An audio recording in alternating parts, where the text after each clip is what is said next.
अस्सलाम वालेकुम। तो यहाँ मैं आ चुकी हूँ शॉर्ट कुर्ती की कटिंग करने के लिए। लाइनिंग वाली शॉर्ट कुर्ती है और जॉर्जेट का कपड़ा है। तो इसके लिए हमें इंची टेप चाहिए होता है, चौक चाहिए होती है और इसका भी मैंने पेन का भी इस्तेमाल इसमें करा था, लेकिन मेरा पेन ये एक ही सूट में ख़त्म हो गया था क्योंकि चिकन करी वाला सूट मैंने सिया था। तो यहाँ हम चौक से ही निशान लगाएंगे क्योंकि मेरा पेन ख़त्म हो गया है, तो मैं और लाऊंगी। तो फिर इसके बाद हमें लगाने 7.5 पे एक 13.5 इंच है हमारा बेक, और हिप का निशान लगाना है 18.5 पे। तो किसी का 21 इंच भी होता है, किसी का 20 इंच भी होता है हिप का निशान। तो लेंथ जैसे जैसे हो जाती है ना, वैसे वैसे हमें ये ड्राफ्टिंग करनी होती है। इसमें कोई वो नहीं होता कि सबके अलग अलग ही नाप होती है। किसी की जो बेक है वो 14 इंच पे आती है, किसी की 13 इंच पे आती है, किसी की 16 इंच पे आती है। तो 15 16 13 से आप लगा लिए, 13 14 15 16। तो ये 14 और 15 जो होते हैं ना, नॉर्मल होते हैं, ये सबसे ज़्यादा साइज़ होते हैं बैक की लेंथ के। और हिप की लेंथ के भी 21 और 20 ये नॉर्मल होते हैं, ठीक है ना। तो यही हम लगा लेते हैं नॉर्मल साइज़ में। ये काफ़ी पतली हैं तो इनका साइज़ बहुत पतला है, 9 इंच 9.5 इंच मैंने इनके चेस्ट का ये निशान लगाया। फिर उसके बाद 7.5 का लगाया है, और इसके बाद ये भी मैंने 9.5 का लगाया है। उसके बाद जो यह दामन है वो भी हम 9.5 का ही लगा लेंगे, और जो हमें मार्जिन चाहिए वो भी हम मार्जिन का निशान लगा लेंगे। तो यहाँ मैं काट रही हूँ ये लाइनिंग। सबसे पहले हम लाइनिंग को अच्छे से बिछा लेते हैं। बीच में क्रीज इसमें बनी हुई थी तो मैंने कुछ नहीं करा। बीच में क्रीज ज़रूर बनानी होती है क्योंकि क्रीज के साथ क्रीज मिलाकर ही हमें स्टिच करनी पड़ती है। तो यहाँ देख सकती हैं आप, इस तरह से मैंने कट लगा दिए हैं। कट लगाने के बाद हमें दूसरा जो बैक पार्ट है वो भी इसमें कटिंग कर लूँगी मैं। तो इसको बिल्कुल बराबर से रखना होता है, बिल्कुल भी बीच में से जो होता है ना सेंटर इतना सा भी नहीं निकलना चाहिए। एक मतलब सूत भी, एक पैर भी नहीं निकलना चाहिए, फुट का एक पैर भी नहीं निकलना चाहिए। ये समझ लीजिए, आधे इंच तो दूर की बात है, बिल्कुल इतना सा भी नहीं निकलना चाहिए। बिल्कुल हमें बराबर बिछाना होता है और बिल्कुल बराबर से ही कटिंग करनी होती है। अगर हमारा यही इधर उधर हो जाता है ना सेंटर, तो फिर फिटिंग में काफ़ी प्रॉब्लम हो जाती है, जिससे कमीज़ पूरी घूमने लग जाती है। तो हमें सेंटर का हमेशा ध्यान देना है। और यहाँ मैंने ये फ्रंट पार्ट भी कट कर लिया था, और फिर मैंने आर्म होल भी चेक कर लिया था क्योंकि आर्म होल चेक करना हमें ज़रूरी होता है। जितना आर्म होल उनका आता है 2 इंच प्लस कर लेते हैं, या पतले जो होते हैं उन्हें ज़्यादा प्लस करने की ज़रूरत नहीं होती है। तो साइज़ के अकॉर्डिंग ही होता है जो भी होता है। उसके बाद मैं यहाँ देख रही थी किस तरह मैं कमीज़ को ले सकती हूँ। क्या मैं एक ही पार्ट में, जैसे कि एक ही पार्ट में 4 ते बिछाकर दोनों पार्ट निकाल सकती हूँ, या फिर अलग अलग में निकलेगी। तो यहाँ जो है एक ही पार्ट में निकल रही थी क्योंकि अरज़ भी था और पतली भी हैं, तो इसलिए ये चीज़ आराम से हो रही थी कि एक ही पार्ट में से पूरा निकल जाएगा। तो मैंने यहाँ पर 4 ते बिछा ली थी बैक पार्ट कटिंग करने के लिए और फ्रंट पार्ट कटिंग करने के लिए।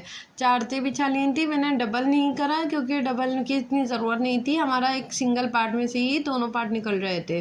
तो जब निकल जाए, जैसे कि काफ़ी 1.5 गज़ का भी अरज़ होता है, तो कोई हैवी साइज़ होता है तो उसमें भी निकल जाता है ना, ऐसे ही पतली हैं तो इनका भी निकल गया है। तो यहाँ मैं शॉर्ट कुर्ती बना रही थी, ये तो 35 इंच की है। वैसे तो इनकी 40 इंच की आती है लेंथ, लेकिन 35 इंच की आ रही है क्योंकि घुटने से थोड़ी ऊपर है।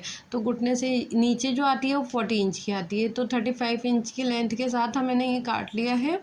तो इंडिपेंडेंट स्पेशल सूट बन रहा है ये, जॉर्जेट का है, और इसके अंदर फ्लावर्स बने हुए थे, ऊपरे ऊपरे से जो फ्लावर्स होते हैं ना वो बने हुए थे जॉर्जेट में, जो दिख नहीं रहे हैं वीडियो में। तो यहाँ मैंने इस तरह से इसकी कटिंग कर ली है। बैक पार्ट के हिसाब से हम कटिंग कर लेंगे। पहले 4 ते मैंने बिछा ली थी, उसके हिसाब से कटिंग कर ली है। तो यहाँ कुछ थोड़ा सा एक्स्ट्रा मुझे लग रहा था तो वो भी मैंने कटिंग कर लिया है।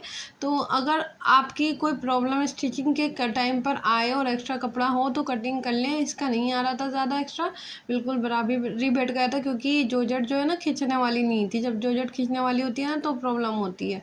तो ये थोड़ी मोटी वाली हार्ड वाली जॉर्जेट थी जो बिल्कुल भी नहीं खींच रही थी। यहाँ मैं फ्रंट पार्ट कटिंग कर रही हूँ आर्म होल का।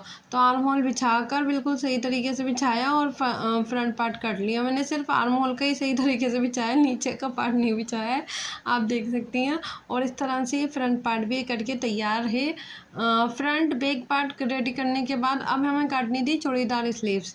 तो चूड़ीदार जो स्लीव्स है वो दो तरीके से करती है, एक तो ओरेप तरीके से करती है, एक है ना क्या कहते हैं सीधी करती है। तो यहाँ जो कपड़ा था मुझे शलवार का भी निकालना है, तो मैंने पहले चेक कर लिया था कि ओरेप निकलेगी या नहीं निकलेगी, तो ओरेप नहीं निकल रही थी। और ये मैंने इसकी 4 तह कर ली थी, क्योंकि 2 स्लीव्स हमें निकालनी होती हैं तो 4 तह ज़रूरी होती हैं करनी। तो एक ही कपड़े में से, एक ही पार्ट में से मैंने 4 तह स्लीव्स के लिए कटिंग कर ली हैं। और यहाँ मैं लगाऊंगी 9 इंच का निशान, चूड़ी के लिए मैं 9 इंच का निशान लगाऊंगी। तो अगर आप भी चूड़ीदार बनाना चाहती हैं तो ये 9 इंच या 8 इंच की हम चूड़ियों के लिए निकाल लेंगे। 9 इंच के लिए निकालिए मैंने कि ताकि मार्जिन भी मेरा अच्छे से आ जाए और चूड़ियाँ काफ़ी अच्छी आ जाए। तो 21 इंच की स्लीव्स की लेंथ है, तो 21 इंच के हिसाब से 21 इंच की ही हम लगा देते हैं। फिर उसके आर्म होल का हम निशान लगा देंगे। इस तरह से अगर हम चूड़ी वाली स्लीव्स बनाएं ये भी ठीक है, और एक तरीके से बनाएं ये वो भी ठीक है। देखिए इसमें फ्लावर थे तो मैं इसलिए सीधी भी बना रही हूँ, और थोड़ा कपड़ा कम था, मुझे शलवार पटियाला शलवार के लिए कपड़ा निकालना है तो सीधी बना रही हूँ। वरना अगर मैं ओरेप बनाती तो कपड़ा काफ़ी ज़्यादा लग जाता, जिससे मेरी जो पटियाला शलवार मुझे बनानी है कस्टमर की वो नहीं बन पाती। तो इस चीज़ का भी हमें बहुत ज़्यादा ध्यान रखना होता है, बहुत ज़्यादा ख्याल रखना होता है। हर चीज़ का हमें ध्यान रख के ही काम करना है, बिल्कुल ध्यान से ख्याल रख के हर एक बात का। मतलब सिलाई सब कहते हैं आसान है, नहीं बहुत मेहनत है। हमें एक एक पॉइंट, एक एक चीज़ का कटिंग करते हुए भी ध्यान देना होता है और स्टिचिंग करते हुए भी ध्यान देना होता है। अगर हम वो ध्यान नहीं देंगे तो कभी भी हम आगे नहीं बढ़ सकते। स्टिचिंग पे की बारीकी से, हर एक बारीकी से हमें ध्यान देना होता है कि इसमें क्या करना है। अगर मान लीजिए 8 इंच का आर्म होल है और मैंने 9 इंच का 10 इंच का काट दिया और सिल भी दिया, तो वो क्या फिटिंग आएगी? तो ऐसे ही हमें हर एक बारीकी का, एक एक पॉइंट का, इंची टेप सबसे मेन है। इंची टेप में हर एक पॉइंट का हमें ध्यान रखना होता है। तो इस तरह से ये मार्जिन का भी मैं निशान लगा रही थी, फिर मैंने कहा चलो मैं अब स्केल से निशान लगाती हूँ, क्योंकि मुझे स्केल से ज़्यादा निशान लगाने की आदत नहीं है।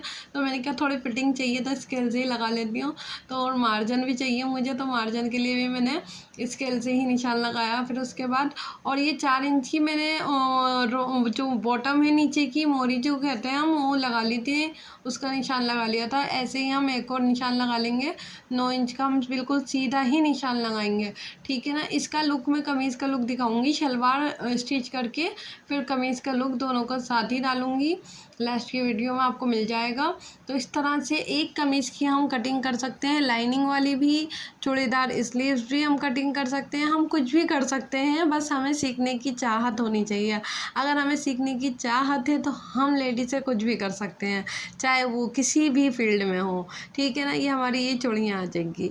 तो ये चूड़ियाँ आने के बाद ये हमारी 21 इंच की लेंथ आ गई, 9 इंच का हमने ज़्यादा ले लिया है चूड़ियों के लिए। तो ये कस्टमर ने फ़ोटो भेजा था, तो यही गला मुझे बनाना था। अब ये तुरपाई और प्रेस होगी तो और ज़्यादा फिनिशिंग हो जाएगी, तो उसी का फ़ोटो को देखकर मैंने ये नेक बना दिया था। वैसे तो बोट नेक जो होते हैं वो फैले हुए से होते हैं, लेकिन ये थोड़ा गोलाई में हमें बनाना था तो मैंने गोलाई में बनाया है।